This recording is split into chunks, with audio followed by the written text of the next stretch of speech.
Quale sarebbe stato uno degli elmi più usati dai Romani tra la fine del periodo di Cesare e l'inizio del regno di Augusto?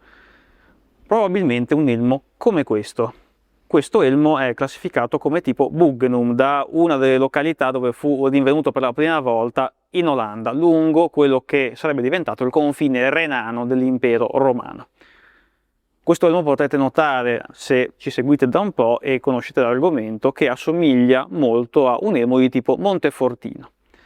Di fatto è la sua evoluzione più tarda, una delle sue evoluzioni più tarde. Infatti poi a breve vedremo anche alcune differenze per permettervi anche di riconoscerlo un po' a colpo d'occhio. Questo elmo viene classificato come Bugenum per quanto appunto alcuni archeologi e oplologi in anni passati l'hanno classificato come tipo tardo di Montefortino. Per esempio Robinson che lo classificò come Montefortino C, D e F.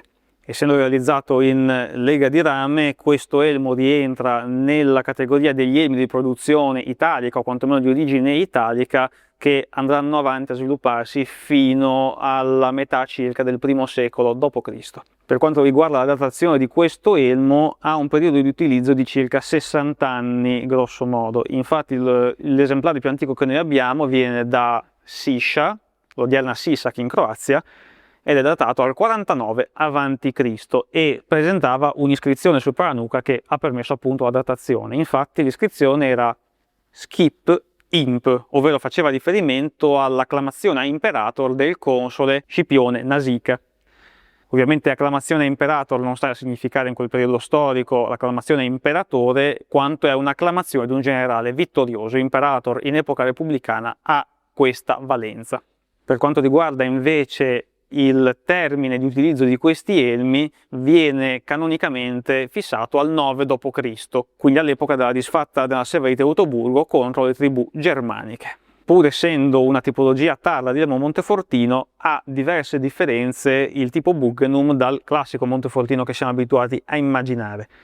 Vediamole brevemente. Come vedete ha una forma molto semplificata, e questo rientra perfettamente in quel tipo di produzione, chiamiamola industriale, proto-industriale, che è tipica della tarda Repubblica, quando si dovevano equipaggiare decine di migliaia di soldati in poco tempo. E segue in sostanza la stessa filosofia di un'altra tipologia di elmo, che per esempio è molto tipica dell'età cesariana o dell'età precedente di Mario e Silla, ovvero il tipo Colus Mannheim, che presenta delle forme ancora più semplici di questo, e sostanzialmente pochissime o nessuna decorazione. In questo senso, rispetto al Montefortino più classico come siamo abituati a immaginarlo, per esempio il bottone apicale è estremamente semplificato, qui senza alcuna decorazione, e per quanto riguarda il bordo inferiore, che negli esemplari di Montefortino più antichi sarebbe stato decorato come una sorta di cordone, mentre invece negli esemplari per esempio del II secolo, che già si avvicina a una produzione di massa, questo cordone sarebbe stato estremamente semplificato con delle semplici linee incise, ma sarebbe stato comunque presente. In questi esemplari più tardi è totalmente scomparso.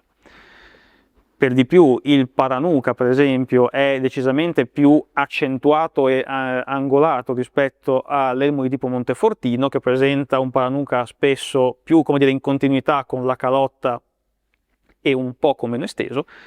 E infine potrete notare anche la forma delle paragnatidi che presentano una forma che ricorda già molto da vicino quelle che saranno alcune paragnatidi tipiche degli elmi imperiali, dei primi elmi imperiali in ferro, oppure di elmi che sono leggermente posteriori a questo, ovvero i tipi Hagenau, che rientrano nella grande famiglia anche dei Colus.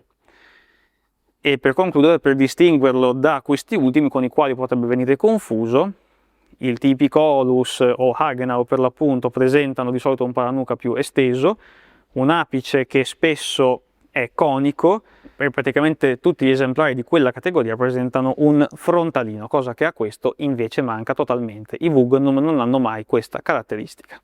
Quindi se hai bisogno di un elmo per ricostruire un legionario del periodo di Cesare o del periodo di Augusto, questo è senz'altro l'elmo più indicato, uno degli elmi migliori da scegliere.